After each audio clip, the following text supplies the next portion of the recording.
அனைவருக்கும் என்னுடைய காலை முதற்கண் வணக்கம். இந்த அருமையான ஒரு நபர் சாமுவேலை குறித்து பேசுவதற்கு எனக்கு வாய்ப்பு கொடுத்த ஆயர் அவர்களுக்கு என்னுடைய நன்றியை தெரிவித்துக் கொள்கிறேன். இந்த சாமுவேல் 2 புஸ்தகங்களாக நம்முடைய வேதாகமத்தில் இருக்கிறது. ஆனால் சில வரலாற்று குறிப்புகள் என்ன சொல்கிறது என்றால் அது ஒரே புத்தகம் என்று சொல்கிறது. ஏனென்றால் அந்த சாமுவேல் என்ற நபர் அந்த புத்தகத்தை இரண்டும், அதாவது 1 சாமுவேல் 2 சாமுவேலில் முதல் பாதி, 1 சாமுவேலில் முதல் பாதி சாமுவேலை குறித்து மிகவும் விளக்கமாக சொல்கிறது. அடுத்த பாதி சவுலை குறித்து மிகவும் விளக்கமாக சொல்கிறது.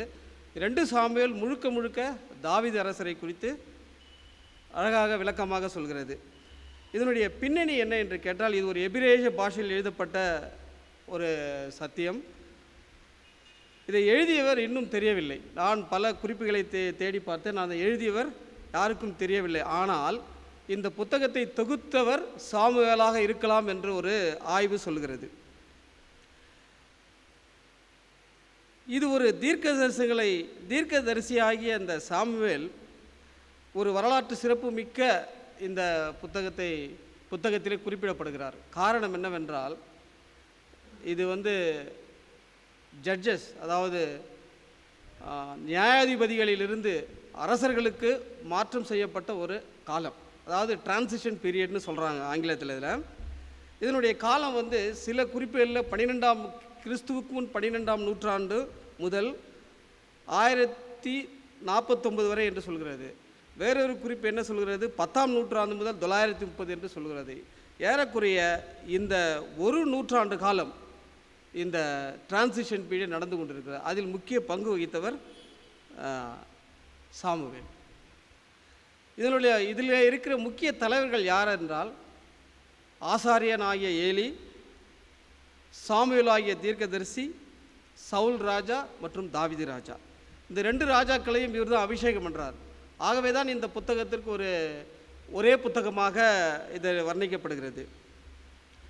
இதில் மக்களுடைய முக்கிய திருப்பு முனையாக இது அமைகிறது. அதான் இதனுடைய நோக்கம். காரணம் என்னவென்றால், மக்கள் சாலமோன்கிட்ட கேட்குறாங்க, எங்களுக்கு ஒரு ராஜாவை உருவாக்குங்க.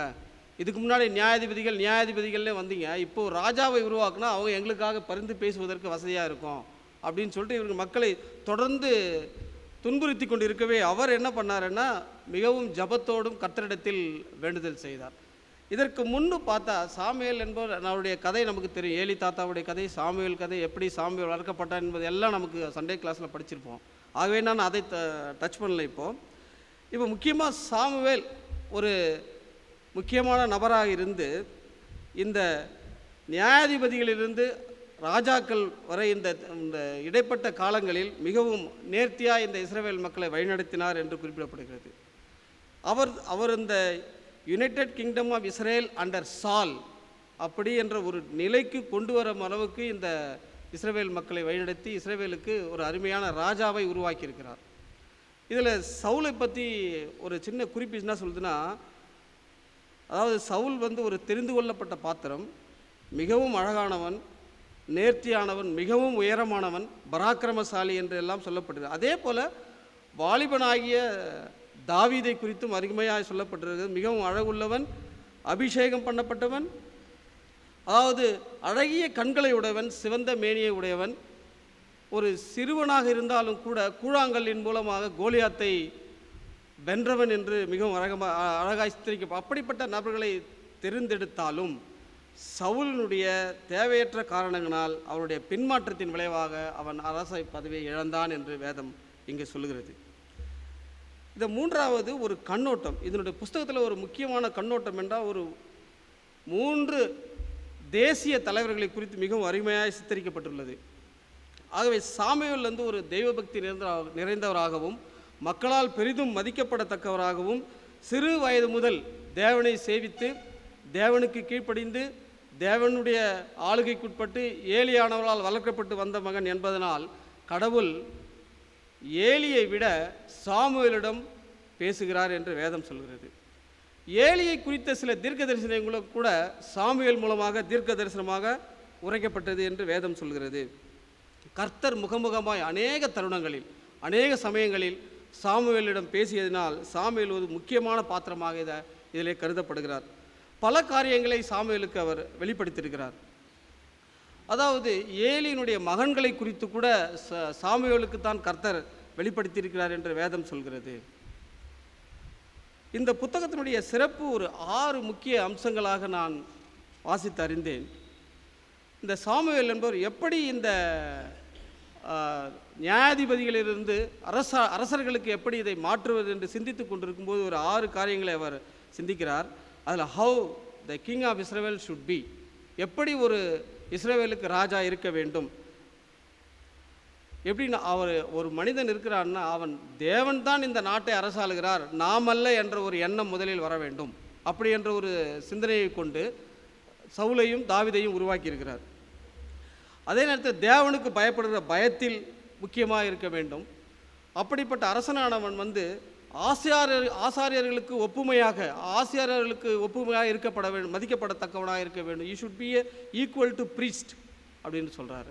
அதே நேரத்தில் இந்த தீங்கொன்றும் செய்யாமல் அவன் தீர்க்கதரிசியாகவும் இருக்க வேண்டும். மக்களுக்கு நல்லாட்சியை வழங்க அப்படிப்பட்டவன் தான் மக்களுக்கு நல்லாட்சியை வழங்க முடியும் என்று ஆணித்தரமாக கடவுளிடத்தில் வேண்டிக் கொண்டிருந்தார் சாமுவேல். அதே நேரத்தில் கடவுளுடைய வார்த்தைக்கு செவி கொடுக்கிற ஒரு மனிதனாக ஒரு அரசர் இருக்க வேண்டும் என்று மிகவும் தீர்க்கமாக அறிந்தார். நாம் இதில் சாமுவேலை குறித்து 1 சாமுவேல் 1 முதல் 7 வரை வாசித்தோம்னா அது எல்லா சாமுவேலை குறித்ததாக இருக்கும். அதே நேரத்தில் 8 முதல் 31 வரை வாசித்தோம்னா அது சவுல் ராஜாவை குறித்ததாக இருக்கும். 2 சாமுவேல் முழுதுமாக வாசித்து பார்த்தோம்னா அது தாவீது ராஜாவை பற்றியதாக இருக்கும். இந்த 2 அரசர்களையும் சாமுவேல் உருவாக்கினார்.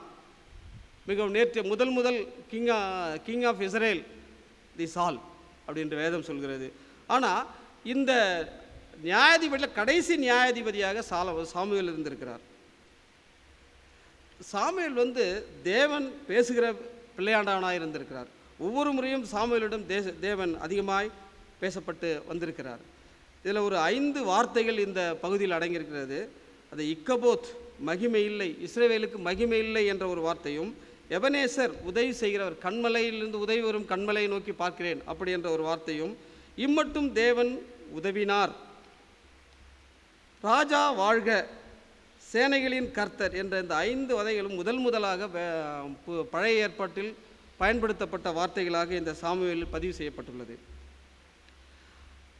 இந்த சாமுவேலுடைய நூலானது மிகவும் நேர்த்தியாக எழுதப்பட்டிருந்தாலும் நாளடைவில் ராஜாக்களுக்கு மக்கள் செவிகொடாமல் போனதினால் ஒவ்வொரு ராஜாவும் தன்னுடைய கோணத்தில், குறிப்பாக விசேஷமாக சவுல் ராஜா கர்த்தருக்கு கீழ்ப்படியாமையினால் அவன் புறக்கணிக்கப்பட்டான் என்று வேதம் சொல்கிறது. அதேபோல் இந்த சிறப்பு அம்சங்களை கொண்டு எப்படி ஒரு ராஜாவை உருவாக்கலாம் என்று மிக நேர்த்தியாய் சாமுவேல் இதில் பதிவு செய்யப்பட்டிருக்கிறது. அடுத்தது 6வதாக இந்த புதிய ஏற்பாட்டிலிருந்து இப்படி அதாவது பழைய ஏற்பாட்டிற்குரிய தீர்க்கதரிசனங்கள் எப்படி புதிய ஏற்பாட்டிலிருந்து நினைவுகிறது. ஒரே ஒரு இது மட்டும், ராஜாவாகவும் ஆசாரியராகவும் வருவார் யார்? கிறிஸ்து. அப்படி என்று இந்த தீர்க்க தரிசனமாக அறிக்கப்பட்டுள்ளது. இன்னும் தாவீது காலத்திலும் அது தீர்க்க தரிசனம் அறிக்கப்பட்டுள்ளது. அது தாவீதை குறித்து படிக்கும்போது அது படிக்கலாம். அதே போல் இந்த சாமுவேல் ஒரு முன்னுதாரணமாக, கிறிஸ்துவின் ஒரு முன்னுதாரணமாக சித்தரிக்கப்படுகிறார். ஏன்னா தீர்க்கதரிசியாக இருக்கிறார், ராஜாவாகவும் அந்த இஸ்ரவேல் மக்களை வழிநடத்தியிருக்கிறார். இப்படி நாம் இந்த புஸ்தகத்தில் பல கூறுகளை ஆய்வு செய்தாலும் கூட நான் கொடுத்திருக்கிற அந்த லீஃப்லெட்டில் கொஞ்சம் டீட்டெயிலாக கொடுக்கப்பட்ட ஒரு குறுகிய காலத்தில் என்னால் முடிந்த வரைக்கும் அதை நான் உங்களுக்கு வழங்கியிருக்கிறேன். அதில் இதை கடைசியாக நம்ம எடுத்துக்கொள்ள வேண்டிய ஒரு சிந்தனைகள், ஒரு 6 சிந்தனைகளை நான் அதில் குறிப்பிட்டிருக்கிறேன் கடைசி பக்கத்தில். கன்க்ளூடிங் தாட் என்னன்னா, நியாயாதிபதி ஆட்சியிலிருந்து அரசரின் ஆளுகைக்குள் வருவது, இதான் அந்த டிரான்சிஷன் பீரியட். இப்போ ஒவ்வொரு அரசுக்கும் ஒரு மாறுதலுக்கு, அப்படியே இஸ்ரவேலுக்கு ஒரு மாறுதல் இருந்திருக்குது. ஆனால் இன்றைய சூழ்நிலை இஸ்ரவேலுடைய காலகட்டத்தை எடுத்து நம்ம டெய்லி நியூஸ் பேப்பரில் செய்தித்தாளில் வாசிக்கலாம். அதே போன்று அன்னாள் போன்று ஒரு ஊக்கமான ஜெபிப்பவர் நம்மை தேவை. அன்னாளுடைய ஊக்கமான ஜெபந்தான் சாமுவேல் பிறந்தார் என்பது நம் அனைவருக்கும் தெரியும். அதே நேரத்தில் குழந்தை வளர்ப்பில் ஏலியும் சாமுவேலும் தவறிதை போன்று இல்லாமல் நமது குழந்தைகளை ரட்சிப்படையும்படி நடத்துதல், இது முக்கியமான ஒரு லெசன் லேர்ன்ட் இந்த சாமுவேலில். எப்படின்னா, ஏலியும் தன்னுடைய குழந்தைகளை சரியாக வளர்க்க முடியவில்லை, சாமுவேலாலையும் தன்னுடைய குழந்தைகளை சரியாக வளர்க்க முடியும். காரணம் என்னவென்றால் வேதத்தில் 7ஆம் அதிகாரத்தில் சொல்லப்பட்டிருக்கிறது, சாமுவேல் வந்து தன் பிள்ளைகளை அரசனாக்கினாலும் பிள்ளைகள் சரியானபடி அந்த அரசாட்சியை செய்து முடிக்கவில்லை. ஆகவே மக்கள் அதிகமாக வந்து சாமுவேலுடைய பிள்ளைகளை குறித்து குறை சொல்லியிருக்கிறார்கள் சாமுவேல்கிட்ட. ஆகவே சாமுவேலும் இந்த பிள்ளைகளை வளர்ப்பதற்கு தவறி இருக்கிறார். பொருளாசை இல்லாது உழைத்த சாமுவேல் போல் தேவனுக்கென்று உழைக்க நாம் கற்றுக்கொள்ள வேண்டும். அதாவது இப்போ இருக்கிற லீடர்ஸ் பொருளாசை, பண ஆசை எல்லாம் எல்லா லீடர்ஸ்கிட்டே இருக்குது. Whether political leader or spiritual leader, there is no any difference at all. எல்லார்கிட்டுமே அந்த ஆசைகள் இருக்கிறது. அந்த ஆசையை இந்த சாமுவேல் மூலம் எப்படி அந்த ஆசையை வெறுக்கணுன்றதை அவர் ஒரு உதாரணம் எடுத்துக்காட்டு. தேவன் நமது ஜபங்களை கேட்டு பலிதளிக்கிறவராக இருக்கிறார். அன்னாளுடைய ஜபத்தை எப்படி கேட்டாரோ அப்படி தான் நம்முடைய ஜபத்தை ஒவ்வொரு நாளும் நாம் ஏறெடுக்கிற இந்த காலை தியானத்தில் கூட ரொம்ப ஸ்பெஷலாக விசேஷமாக இப்படிப்பட்ட ஒரு நிகழ்வை நாம் நடத்தி கொண்டிருக்கிறோம் என்றது ஒரு பெரிய சாட்சி.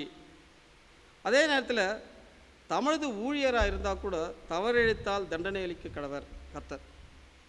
அது கண்டிப்பாக ஒருவேளை இந்த காலகட்டத்தில் இருந்தாலும் பின்னாடி அதனுடைய பிள்ளைகளை சாரும் என்று சொல்லப்பட்டிருக்கிற இது வந்து கண்டிப்பாக அதில் சந்தேகமே இல்லை. அதாவது சாமுவேல் வந்து ஒரு தீர்க்கதரிசியாகவும் ஒரு ஆசாரியராகவும் ஒரு நியாயாதிபதியாகவும் செயல்பட்ட சாமுவேல் இப்பண்புகளில் கிறிஸ்துவுக்கு ஒரு முன் நிழலாக கருதப்படுகிறார். இது ஒரு பெரிய ஒரு சாட்சி. அதே போல் எல்லா தலைவர்களும் தாவீதும் அப்படி தான், தாவீது வம்சத்தில் பிறந்தவர் தான் கிறிஸ்து. ஆகவே சாமுவேல் ஒரு முன்னுதாரணமாக இதில் காண்பிக்கப்படுகிறார். அதேமாதிரி சாமுவேல் ஒரு கிங் மேக்கர். எப்படி கிங் மேக்கர்னா இந்த அரசர்களை உருவாக்குகிறார். இஸ்ரவேலுக்கு என்று ஒரு அரசர்களை உருவாக்குறார். அதான் ஒரு கிங் மேக்கர் என்று 1 சாமுவேல் 10:25 அழகாக குறிப்பிடப்பட்டுள்ளது. ஸோ அவர் இறந்தபோது அந்த இஸ்ரவேல் மக்கள் அனைவரும் துக்கம் அரிசித்து அவர் ரமாவில் அடக்கம் பண்ணப்பட்டார். அவருடைய சொந்த ஊரான ரமாவில் அடக்கம் பண்ணப்பட்டார் என்ற வேதம் சொல்கிறது. இந்த தருணத்திற்கு நன்றி.